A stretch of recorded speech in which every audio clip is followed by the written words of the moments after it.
Cadence Man. Balance Man. Cadence Man. Brise la glace. Cool Rasta.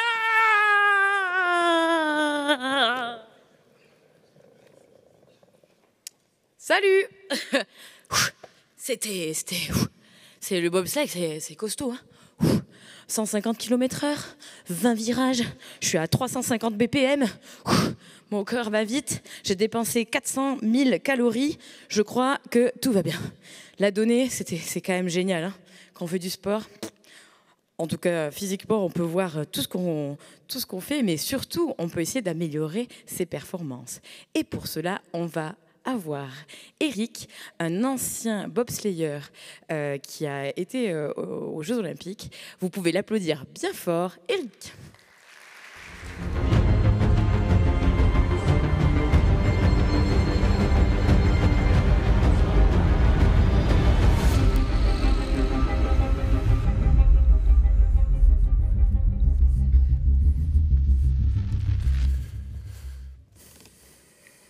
Je me souviens. Quand on raconte ses souvenirs, on commence souvent par cette phrase. Que ce soit pour un voyage, une exposition, un spectacle ou un événement sportif. D'ailleurs, en parlant de sport, j'aimerais que vous réfléchissiez et que vous pensiez au sport que vous préférez. Celui que vous aimez pratiquer ou regarder à la télé ou en live dans les stades.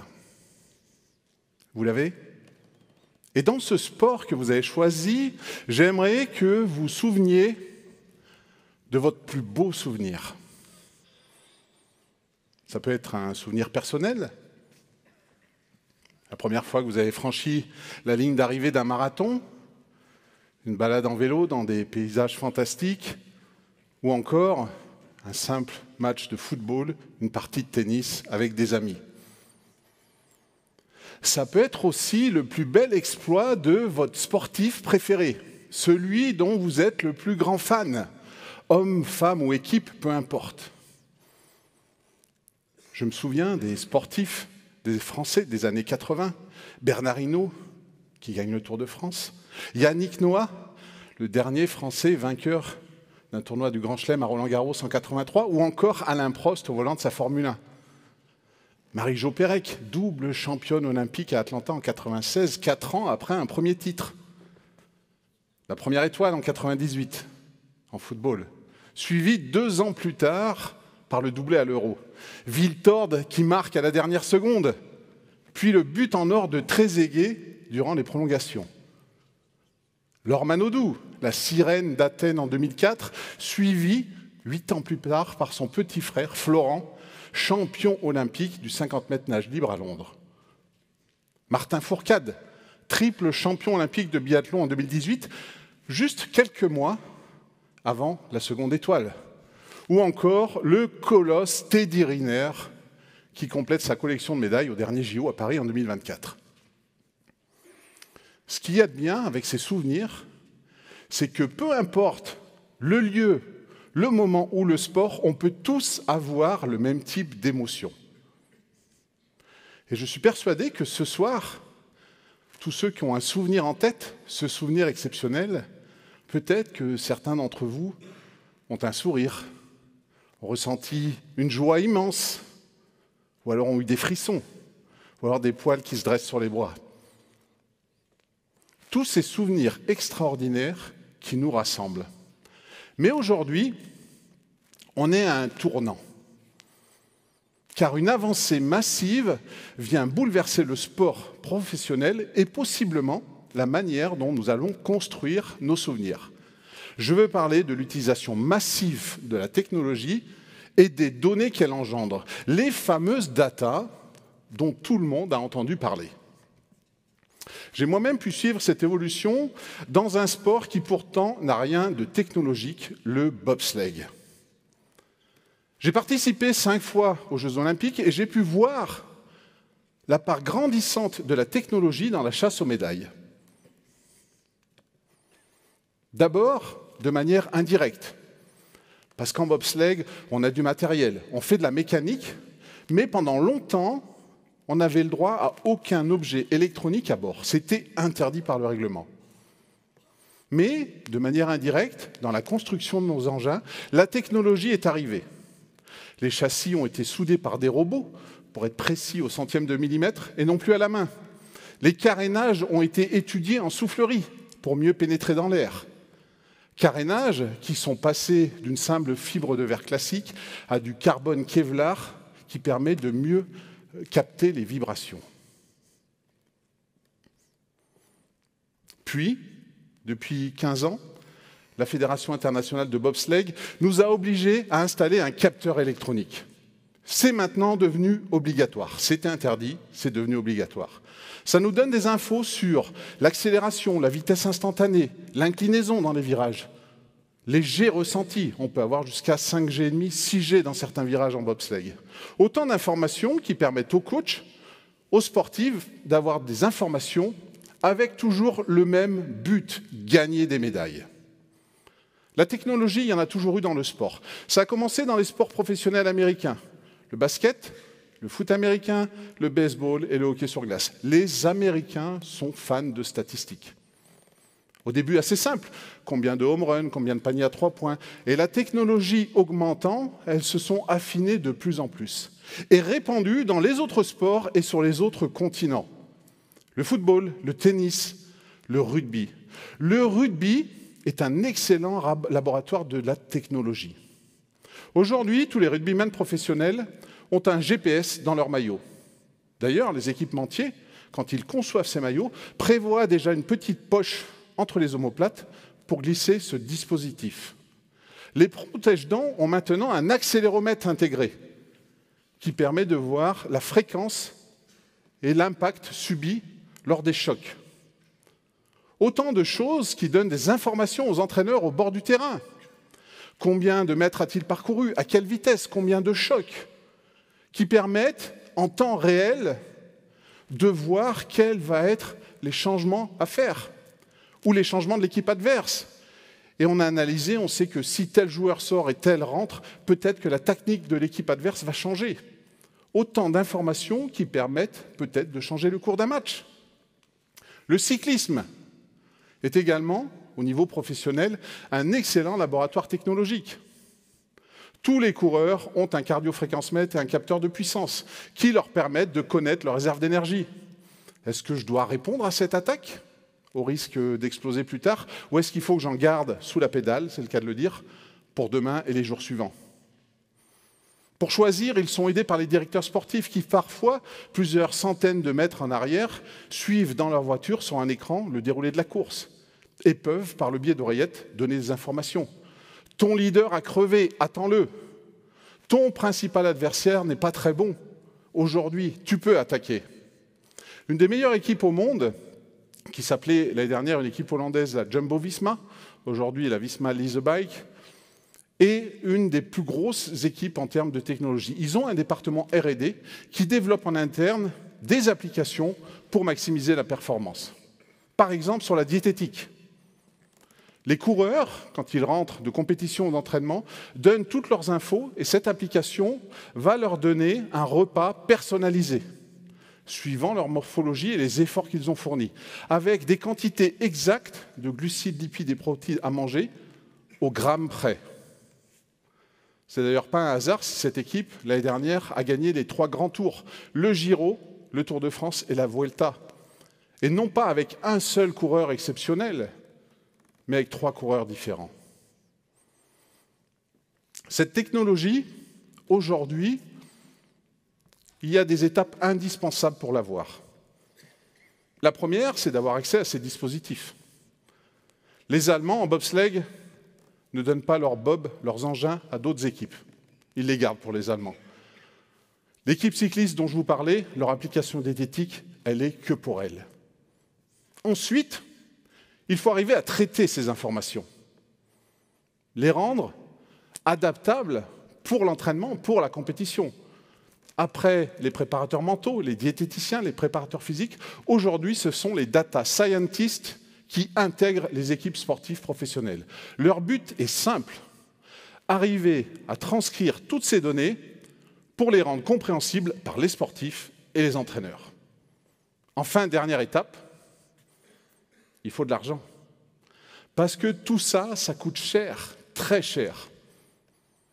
Mais en ce sens, rien de nouveau dans le monde du sport professionnel. Ces disparités ont toujours été là, suivant le sport et le pays. Et du coup, les Allemands vont peut-être mettre plus d'argent sur le bobsleigh. C'est la meilleure équipe du monde. Ils gagnent des médailles dans les grands championnats. Donc, ils investissent. La France va peut-être plutôt aller sur le judo, l'escrime, le BMX, le triathlon. Chacun choisit ses sports. Mais la technologie ne change pas seulement le sportif. Elle change la manière dont nous consommons le sport. Aujourd'hui, le spectacle n'est plus seulement à l'instant T dans l'enceinte sportive. Il est avant et après, avec des capteurs, des caméras, des dispositifs qui permettent d'optimiser ce qu'on appelle la fan experience. Une étude récente du Capgemini Research Institute auprès de 11 000 Européens a montré que 75% de la génération Y et Z aujourd'hui préféraient regarder le sport sur un écran que dans les enceintes. Ce pourcentage descend à 53% pour les cinquantenaires et 30% pour les plus de 70 ans. Et parmi ceux qui vont encore dans les stades, 68% ne peuvent plus se passer de leur smartphone. On veut toujours en savoir plus. Qu'a dit l'entraîneur à la mi-temps ? À quelle vitesse a couru telle personne quand il a marqué son but ? Est-ce que la balle de tennis a touché la ligne ou pas ? On veut en savoir plus. D'ailleurs, la dernière fois que vous êtes allé lors d'une rencontre sportive, qu'est-ce que vous avez fait à la mi-temps ? Vous avez peut-être parlé avec votre voisin, vous avez peut-être fait la queue à la buvette ou pour vous restaurer, mais plus certainement, vous avez dû sortir votre smartphone pour regarder les résultats des autres matchs, ou alors tout simplement immortaliser l'instant pour le partager avec votre famille, avec vos amis, ou peut-être avec des complets inconnus que vous avez rencontrés sur les réseaux sociaux et qui ont le même amour que vous pour le sport ou pour un club. Mais il y a quand même une question qu'il faut se poser avec toute cette technologie. C'est est-ce qu'au final, le sport ne va pas être un petit peu moins beau à regarder ? Parce que moins humain, plus technologique, peut-être plus prévisible. JO de 1968 à Mexico. L'athlétisme inaugure un nouveau système pour mesurer les concours de saut. Un système de visée oculaire sur un rail. Le record du monde du saut en longueur masculin était à 8,35 m. L'engin est optimisé, calibré jusqu'à 8,60 m. Ce soir-là, dans le stade de Mexico, va avoir lieu l'un des plus grands exploits de l'athlétisme olympique. À son premier saut, l'Américain Bob Beamon s'élance et retombe à 8,90 m, pulvérisant le record du monde de 55 cm et obligeant les juges à ressortir le bon vieux mètre à ruban. 8 ans plus tard, JO de Montréal, une jeune gymnaste roumaine éclate à la face de la gymnastique, Nadia Comaneci. Ses mouvements sont parfaits. Les juges lui donnent la note de 10. Pourtant, sur l'écran, c'est 1 qui s'affiche. La technologie n'avait pas prévu qu'un athlète, qu'un gymnaste puisse faire le mouvement parfait et n'avait pas prévu 2 digits pour les unités. On pouvait mettre au maximum 9,99. 1993, un cycliste amateur bat le record du monde de l'heure. Il dépasse Coppi, Merckx, Moser. Est-ce qu'il avait un vélo révolutionnaire ? Même pas. Il l'avait fabriqué lui-même avec, entre autres, des pièces de sa machine à laver. Son idée de génie, une position révolutionnaire qui maximise sa force musculaire et minimise sa fatigue musculaire. Des exploits comme ça, qui dépassent la technologie, il y en a des tonnes. Aujourd'hui, le sport est un reflet de notre société. La société est technologique, avec ses smartphones, ses GPS, ses ordinateurs. Le sport l'est aussi. Aujourd'hui, on va pouvoir se construire des souvenirs grâce à la machine la plus sophistiquée qui existe. L'être humain, avec son libre arbitre, son intuition, son génie, qui amènera des situations extraordinaires et des exploits sportifs que même la technologie la plus poussée ou l'intelligence artificielle ne pourront pas prévoir, mais pourront aider à propager, comme lors des derniers Jeux Olympiques, avec des ambiances extraordinaires. Au basket, à Lille, au tennis, à Roland-Garros, ou encore au Grand Palais, à l'escrime. Mais ce que vous ne savez peut-être pas, c'est que ces trois ambiances que je viens de vous montrer sont 100% technologiques. En effet, les spectateurs, ces encouragements, cette ambiance, elle n'était pas destinée à ce qui se passait à Lille, à Roland-Garros ou au Grand Palais. Les spectateurs avaient sorti leur smartphone et ils regardaient ça. Léon Marchand qui revient, Léon Marchand peut-être à 10 mètres de l'arrivée, Léon Marchand qui est en train de passer le miracle, il va le faire, il va le faire, le pape du pape est français, Léon Marchand remporte son deuxième titre. Champion olympique avec un nouveau record olympique devant Miak et Caro. C'est énorme! Quelle sensation! Ça vous donne des frissons, vous aussi? Vous vous souvenez? La data, la technologie sera toujours présente dans le sport. Ça nous permettra de continuer à nous construire des souvenirs qui nous donneront des frissons, une joie immense, qui nous permettront, au fil du temps, d'avoir des souvenirs incroyables et qui peut-être, moi, un jour, dans quelques années, quand je serai à la retraite et que je garderai mes petits-enfants à la maison, de leur dire « Les enfants, venez ici, j'ai une histoire à vous raconter. » Je me souviens, à Paris en 2024, de Léon Marchand. Merci.